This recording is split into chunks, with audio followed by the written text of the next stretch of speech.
On continue Hebdo Show Algérie, mesdames et messieurs, encore une petite partie sur l'entretien qu'a accordé le président de la République à la presse nationale. Alors, une question a été posée au président de la République concernant le retrait, messieurs, des Émirats Arabes Unis de l'OPEP. Et la réponse qu'il a donnée ne nous a pas forcément étonnés. Il a dit que c'était un non-événement, Bélis.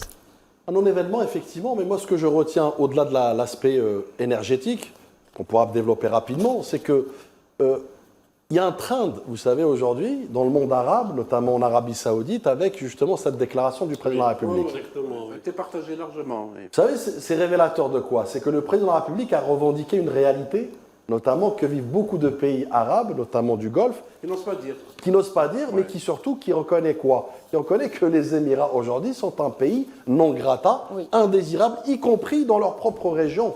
Et c'est ça, en fait, là, ce qui est intéressant dans cette déclaration. Il y a aussi un événement un segment très important, c'est le fait que les Émiratis, en se retirant de l'OPEP, veulent mener une guerre, c'est-à-dire eux actuellement produisent 3,5 millions de barils, ils veulent aller jusqu'à 5 et 6 millions de barils justement pour casser les prix et travailler pour le compte des puissances des majors, c'est-à-dire qu'il faut réduire les prix parce qu'actuellement le pétrole, le baril est à plus de $100. Il y a aussi un autre projet émiratique à travers la CNADOC, c'est d'aller vers l'investissement de 29 gisements gaziers de GNL aux États-Unis, c'est-à-dire aussi détruire, démolir le marché gazier. Aujourd'hui, ils ont ciblé 29.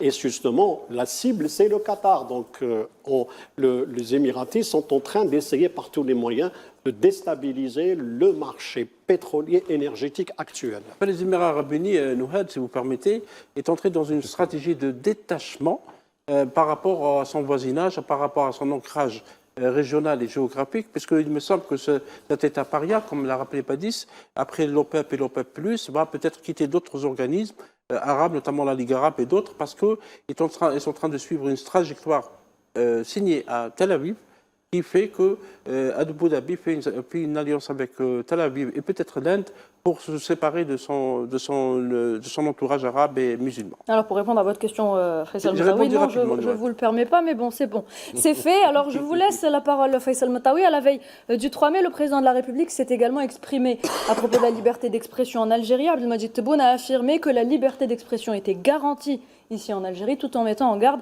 contre les tentatives de manipulation. Oui, à condition, comme l'a rappelé le président Tebboune, il a plusieurs fois rappelé que la liberté d'expression était garantie en Algérie, à condition évidemment de respecter les lois de la République, à respecter les composantes de l'identité nationale, c'est-à-dire islam, amazérité et arabité, et les traditions de la société algérienne. Et il a rappelé aussi qu'il ne fallait pas revenir à l'époque de la tragédie nationale, parce qu'il y a déjà la loi qui l'interdit pour manipuler ce dossier douloureux donc des années 90. Et le président a eu une phrase par rapport aux pays qui nous donnent des leçons, notamment les pays occidentaux, qui à chaque fois nous rappellent qu'il fallait de la liberté d'expression, la liberté d'opinion, le droit de l'homme.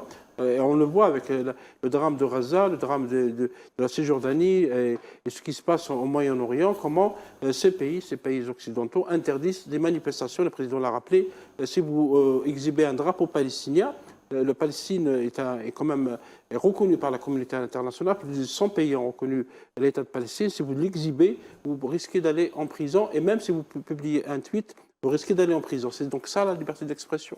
La transition est toute faite, justement, Faisal Mataoui, mesdames et messieurs. J'aimerais souligner quand Bien même sûr, allez-y. J'aimerais souligner que près de 200, en parlant de journalistes la palestiniens, presse, absolument, près de 260 journalistes palestiniens ont été assassinés par Israël. Voilà. Exactement. On passe, mesdames et messieurs, on place tout de suite à l'œil d'Alger.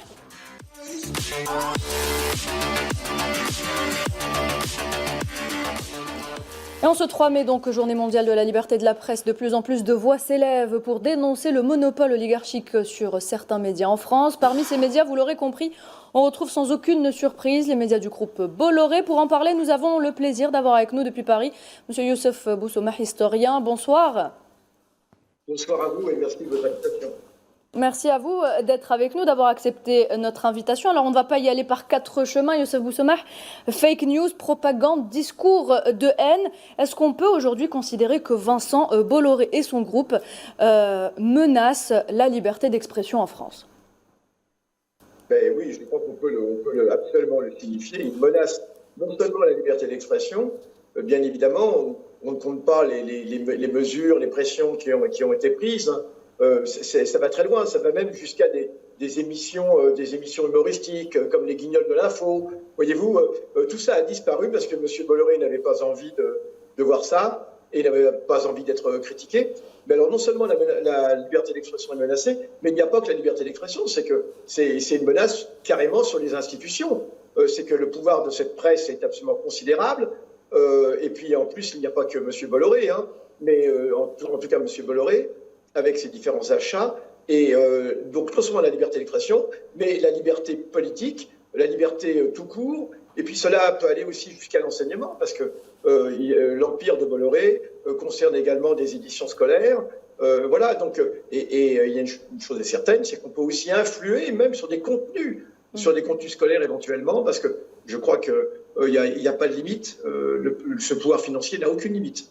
Youssef Boussoumah, quelques 500 journalistes ont signé des clauses de confidentialité qui leur imposent un silence lorsqu'ils ont quitté les médias, passant dans le giron du milliardaire Vincent Bolloré.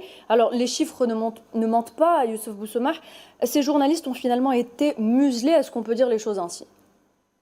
Bien sûr qu'on peut dire qu'ils ont été muselés. On ne comprend pas d'ailleurs, parce que les journalistes sont des citoyens. Et il n'y a aucune raison qu'une fois qu'ils aient quitté leur fonction, il n'y a aucune raison qu'ils n'exercent pas leur droit de citoyen, donc à s'exprimer, et à moins qu'il y ait effectivement des choses à cacher. Et on se doute bien que si effectivement cette clause a été mise en place, c'est parce que cette clause est faite pour protéger un certain nombre de peut-être des informations peu ragoûtantes, et que l'on ne veut pas voir être diffusé. Donc évidemment, ils sont muselés, et non seulement ces journalistes, mais également l'opinion, les citoyens qui sont en droit d'avoir une information totalement débridée. Alors, peut-être une dernière question. Est-ce que le contrôle de ces médias et du narratif sont devenus aujourd'hui un enjeu de pouvoir? Bien sûr, c'est un enjeu de pouvoir. Non seulement c'est un enjeu de pouvoir, mais c'est un enjeu au niveau des relations nationales, des relations internationales. Alors, il n'y a pas que Bolloré, il y a actuellement environ 11 milliardaires français qui contrôlent 81% des ventes de la presse écrite. Hein, c'est absolument considérable. 57% des contenus télévisuels. Voilà. Et sans parler des 51% des actionnaires de groupes financiers et autres qui contrôlent cela. Donc, ce que je veux dire, c'est que c'est un enjeu de pouvoir, bien sûr, puisque par l'intermédiaire de ces empires médiatiques, eh bien, on peut influer sur la vie politique. Et on le sait très bien, la France va connaître une élection majeure d'ici 1 an. Et il est évident que M. Bolloré, eh bien, a évidemment une stratégie d'influence sur la vie politique. C'est un secret pour personne. Ce n'est pas un secret que M. Bolloré a certaines convictions politiques en direction de l'extrême droite. Et il est évident que son empire médiatique sera mis au service de ses choix politiques. Donc c'est quelque chose d'extrêmement grave qui nuit totalement à la démocratie, qui fausse complètement la démocratie. Hein. Voilà, je pense qu'il faut absolument réaliser que la France est loin de pouvoir donner des leçons dans ce domaine. Très bien, merci Youssef Boussoumah, merci d'avoir été avec nous ce soir et d'avoir répondu à mes questions. Badi Srenissa, je me tourne vers vous. Vincent Bolloré, finalement, si on cherche une définition, Vincent Bolloré, c'est des méthodes brutales et interventionnistes et des idées réactionnaires. Vincent Bolloré, c'est, comme je disais la dernière fois, il est à la tête d'un écosystème médiatique, mais surtout politique par excellence. Vincent Bolloré a compris une chose, c'est que dans une démocratie fatiguée, contrôler le narratif et les récits, c'est contrôler les colères. Vincent Bolloré, à la tête de ces médias, notamment, c'est non pas vendre de l'information, c'est d'industrialiser l'hostilité. Industrialiser justement les névroses néocolonialistes, notamment par effet miroir, notamment sur l'Algérie, et ce n'est pas un hasard qu'elle est la cible de choix et principale de ces médias. Et puis c'est aussi une chaîne de production idéologique dans laquelle il y a à dessein un projet pernicieux de sa part, mais pas que. J'avais évoqué la dernière fois le projet Périclès de Pierre-Édouard Sterrin. Et je conclurai sur ça. Vous savez, aujourd'hui, CNews, sans l'Algérie, ce sera une web TV. CNews, sans l'Algérie comme sujet, elle mettra la clé sous la porte. Badis, vous avez raison, parce que le contrôle des narratifs est allé très très loin. Parce que Vincent Bolloré ne s'arrête pas uniquement aux médias. Il faut rappeler que Vincent Bolloré a une radio Europe 1, une télévision CNews et un journal du dimanche, et qu'il contrôle aussi des maisons d'édition comme Grasset, et qu'il contrôle aussi, parce que M. Boussouma a souligné un point très important, Hachette Livre. Hachette Livre qui appartenait à Lagardère, Vivendi, Bolloré, c'est cette maison d'édition qui produit des manuels scolaires. Certains sont vendus en Algérie. Et donc, vous pouvez imaginer qu'on a commencé à formater les esprits à partir de l'école. Deuxième chose, à travers Canal+, Bolloré contrôle aussi les cinémas, le contenu des films, et même il y a un projet pour qu'il achète des salles de cinéma. Donc, il va au-delà de l'édition, il va au-delà de la presse, mais il va dans le monde du spectacle. Et il va donc pour aller dans un formatage global, puisque Bolloré, avec d'autres hommes d'affaires, ont acheté aussi une école de journalisme pour préparer les journalistes de demain, ceux qui vont s'adresser à l'opinion. Omar Belhouchat, allez-y. Ça a été dit, c'est un groupe qui aujourd'hui est contesté en France, d'ailleurs. Il y a énormément de journalistes de gauche, du centre, y compris de la droite, ce qu'on appelle la droite républicaine, conteste un peu ces pratiques, j'allais dire monopolistiques, et qui souhaitent un démantèlement de ce groupe. Merci Omar Belhouchat. Voilà donc concernant la liberté d'expression en France. On va se poser à présent une autre question, mesdames et messieurs. Le Royaume du Maroc est-il un narco-État ? Nous avons déjà des éléments de réponse. On sait que c'est le premier producteur indétrônable de cannabis au monde, de plus en plus lié au cartel latino-américain pour notamment l'acheminement de la cocaïne vers l'Europe. Régulièrement, des informations remontent également. Elles affichent au grand jour l'existence de tunnels servant à transporter la drogue vers l'Algérie ou encore vers l'Espagne. On va justement parler de cette problématique avec M. Hicham Lahmissi, analyste géopolitique qu'on n'arrive pas à joindre ce soir. Alors je vais me tourner vers vous, Kamal Mensari. Existe-t-il aujourd'hui, est-ce qu'on peut dire qu'il existe un lien entre le Marzen et ses réseaux de narcotrafic marocains ? Oui, parce que déjà l'Observatoire international de la lutte contre le trafic de drogue démontre que que le Maroc est l'un des plus grands producteurs. C'est presque 40% du PIB marocain, donc en matière de trafic de drogue. Il y a certes de nombreux pays qui essaient par tous les moyens de contenir le trafic au Maroc. Nous en sommes, l'Algérie est victime de ce trafic-là. Nous le combattons régulièrement, nos frontières, énormément de tentatives d'infiltration de quantités de hashish qui arrivent en Algérie. Et aujourd'hui, plus que ça, c'est-à-dire que c'est devenu presque une sorte d'obsession marocaine de noyer, enfin, de vendre le maximum ou d'expédier le maximum de drogue vers l'Algérie. Oui. Et c'est ça qui est devenu presque une stratégie de déstabilisation. À travers le trafic de drogue, à travers le trafic de cannabis, c'est devenu presque une politique destinée à l'Algérie. Donc, la relation entre l'État et la relation entre les trafiquants est avérée dans la mesure du possible qu'il y a eu énormément d'enquêtes au Maroc, nous en avons déjà parlé sur ce plateau-là, sur le fait qu'il y a eu des membres du renseignement marocain qui sont impliqués dans le trafic de drogue, justement que ce soit vers l'Europe ou vers l'Algérie. Aujourd'hui, c'est plus qu'une arme de déstabilisation des pays, mais c'est pour imposer une réalité, c'est-à-dire être plus nuisible à travers ces drogues-là dans le Maghreb ou en Afrique, en Algérie ou en Europe. Et en plus, le Maroc est devenu un pays de transit de la cocaïne aussi, donc, qui provient de l'Amérique latine. Donc il a élargi, il a diversifié ses produits justement pour noyer les pays voisins, notamment l'Algérie et l'Europe, avec ces poisons-là qui ne cessent d'être justement combattus par l'ANP, que ce soit sur le long terme ou le court terme. Et Badi, sans oublier que qui dit narcotrafic dit automatiquement financement du terrorisme. Absolument. Et écoutez, moi aujourd'hui je vais ouvrir une petite séquence rapidement, faute de temps, on pourra le développer prochainement. Prochaine fois. C'est que pour moi il est fondamental d'expliquer aujourd'hui aux téléspectateurs et téléspectatrices que le Maroc, c'est un État voyou, c'est un État narcotrafiquant, c'est un État aussi terroriste. Je dis bien terroriste. Et l'un finance l'autre, et vice-versa d'ailleurs. Pourquoi? Et là je parle avec les faits et seulement les faits. Vous savez, on va parler d'un système, d'un appareil, d'une stratégie de façade, puisque le Maroc aime tant se paraître comme un rempart contre justement le terrorisme, un rempart aussi contre l'instabilité, mais c'est tout le contraire quand on s'attarde un peu plus sur les faits et seulement les faits factuels qui sont vérifiables encore une fois, hein, je n'invente rien.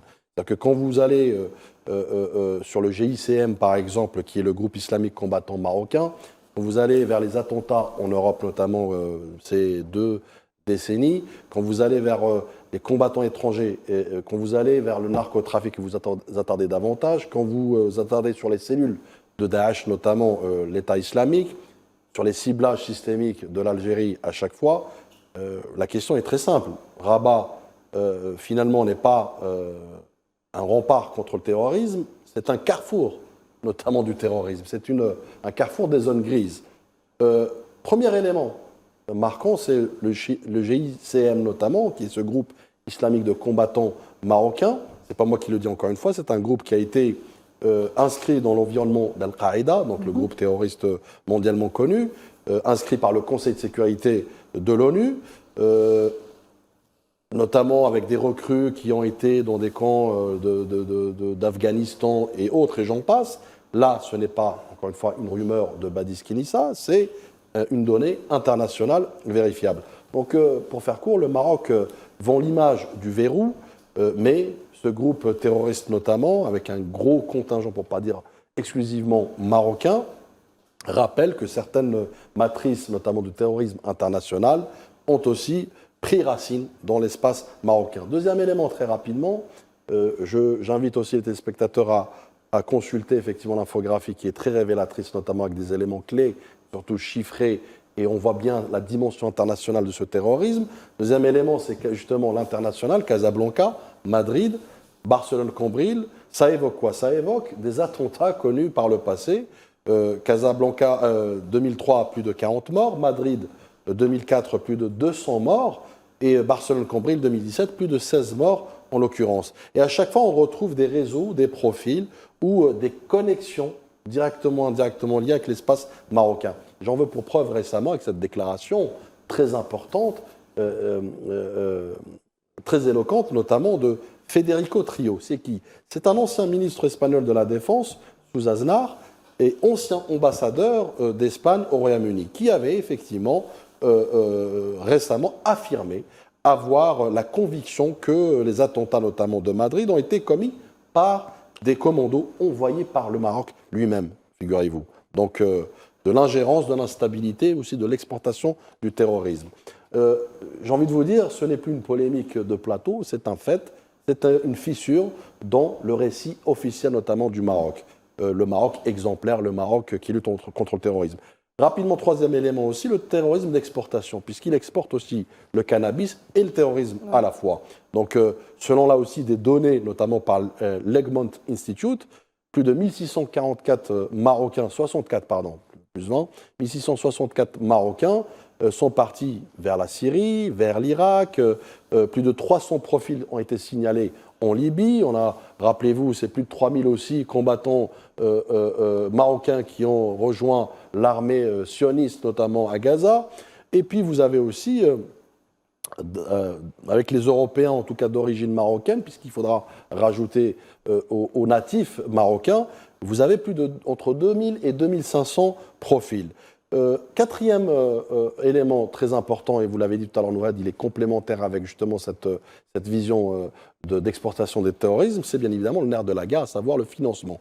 Quoi de mieux que la drogue, le cannabis? Là aussi, c'est des éléments chiffrés qui le prouvent. Le cannabis marocain reste un des grands carburants, notamment criminels du marché européen. Plus de 672 tonnes juste ça, qui ont été saisis en 2021 en Espagne. Plus de 82% du total européen provient justement du cannabis marocain. C'est une économie souterraine qui nourrit corruption, qui nourrit les routes criminelles, qui nourrit l'instabilité, qui nourrit les zones grises et qui nourrit aussi un terrorisme de grande échelle. Et puis, enfin, je conclurai avec Daesh. Daesh, en 2025, Reuters, c'est pas moi encore une fois qui le dit, c'est pas l'hebdo show, Reuters rapporte le démantèlement d'une cellule, notamment de Daesh, composée de plus de 12 membres. 2025, c'est hier. Hein. Donc cela veut dire que, je dirais, la menace, elle existe, notamment, c'est une cellule qui était en plus dédiée pour le Sahel. La menace existe, elle demeure, elle mute au Maroc, au Sahel et dans les réseaux numériques. Conclusion, ma chère Nouhad, c'est que le Maroc veut être vu comme une digue, notamment, mais les faits, et seulement les faits, montrent aujourd'hui le contraire. L'exportation de terrorisme international, le narcotrafic massif, les cellules notamment actives, des cellules aussi également dormantes, des accusations lourdes venues notamment d'Espagne viennent étayer tout cela. En somme, le Maroc communique sur la stabilité, mais son environnement produit de l'instabilité. Voilà le paradoxe marocain. Voilà, je dirais, ce Maroc qui se targue d'être rempart en façade, mais qui finalement crée des turbulences en coulisses. Et d'ailleurs, j'encouragerais, encore une fois, je reviens sur ce fameux procureur du Pnat, peut-être il aurait quelques pistes d'enquête et d'investigation sur un véritable État terroriste. J'ai aussi un autre exemple en matière d'exportation.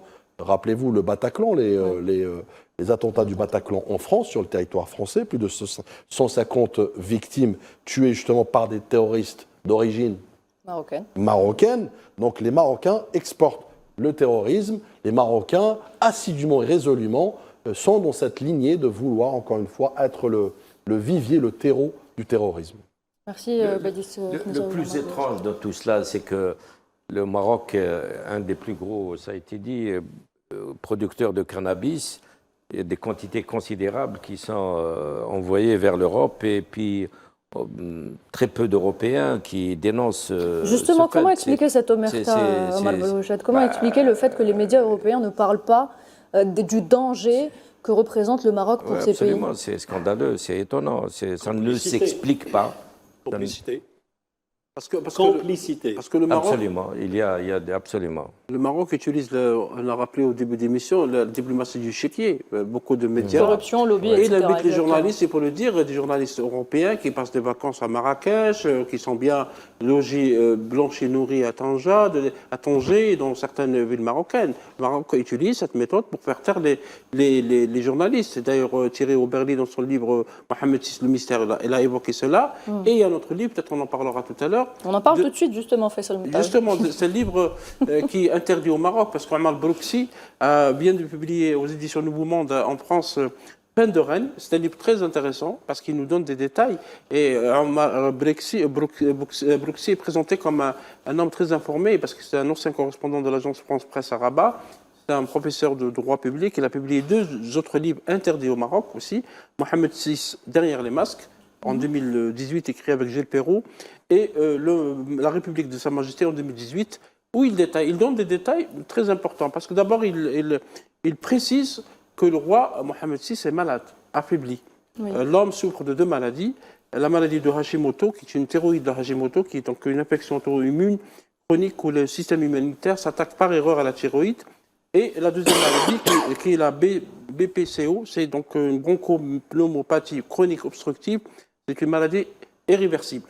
Et c'est pour ça que beaucoup d'experts évoquent la possibilité de la disparition du roi du Maroc et que cette disparition pourrait entraîner, c'est écrit dans le livre, une bataille à l'intérieur du palais. Une bataille il évoque des tensions. Oui, beaucoup de tensions. D'abord, il y a les frères Zahiter qui sont des amis proches du roi, Abou Bakr, Othman et Omar, qui sont des boxeurs qui vivaient en Allemagne, certains ont fait la prison.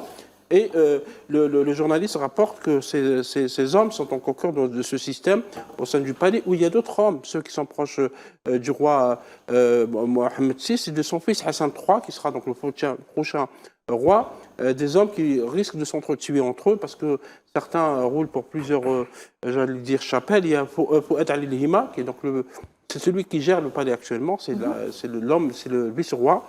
C'est Mounir Majidi, c'est le secrétaire particulier du roi qui gère la fortune du roi. C'est Yassine Mansouri qui est le patron des renseignements extérieurs.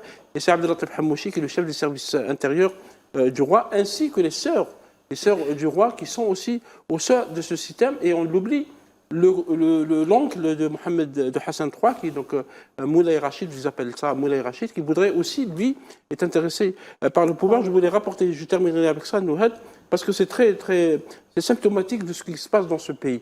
En mars 2020, le caniche de Abou Bakr Zaïtar a disparu. Qu'est-ce qui se passe? Toute la police et les services secrets marocains ont été mobilisés, ça fait rire, c'est vrai, pour trouver ce caniche dans les rues de Salé. Donc ça vous donne l'effondrement de cet État, de cette privatisation de cet État, au-delà bien sûr de la corruption, du trafic de drogue, etc. Et j'invite les amis téléspectateurs à lire ce livre de Omar Blouksi, Fin de règne. C'est-à-dire même cette bête domestique a voulu fuir le pays.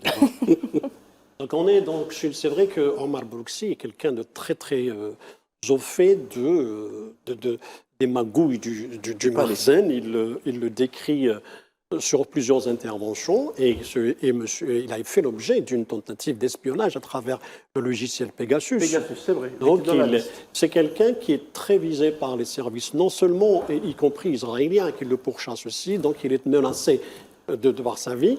Et on voit un petit peu ce qui s'est produit ces derniers jours, la préparation c'est-à-dire de la relève, de la succession, la décision prise par le Daher qui est sortie hier, confiant à Hassan III donc la gestion, le commandement de l'armée. Donc celui qui détient l'armée, c'est pour préparer justement cette succession faite parce que ceci signifie que probablement le roi est mourant. Il a fait comme Hassan II avait fait avec lui. Oui, probablement il est mourant, donc on est vers la phase de préparation de la relève. Et voilà, il est très jeune, donc ce n'est pas lui qui va gérer. Il y a ce Marzen-là qu'il décrit, Blouksi, dans son livre, c'est dire que ce sont ces chanceliers, ces hommes d'affaires, ces membres des renseignements qui constituent cette nébuleuse qui est en train de gérer le pays. Donc le roi ne dirige pas, ce sont ces gens-là, ce conglomérat ou cette clique qui est en train, on peut l'appeler Rissaba si vous voulez, c'est elle qui est en train de gérer le Maroc et qui dicte sa politique en s'appuyant sur la puissance israélienne et la puissance, et les Émirats. Omar Belouchet, un dernier mot sur cette fin de règne annoncée. Ces luttes politiques sont aggravées par une situation économique qui tend à devenir très difficile. La crise énergétique mondiale frappe le Maroc. C'est un pays qui ne possède pas, qui importe l'essentiel de ses produits pétroliers et gaziers. Les campagnes sont très démunies. Il y a un phénomène nouveau, assez récent, c'est qu'il y a une colonisation de plus en plus rampante de la part de milieux israéliens. Et ça ne plaît pas aux citoyens marocains. Il y a risque, effectivement, de ce point de vue, avec l'aggravation des conditions économiques, il y a risque d'explosion au Maroc. Très bien, merci Omar Belouchet. Voilà donc pour ce qui est de la partie sur le Maroc. Mesdames et messieurs, restez avec nous. Une page de pub, puis place à Neriman avec des aides Showtime.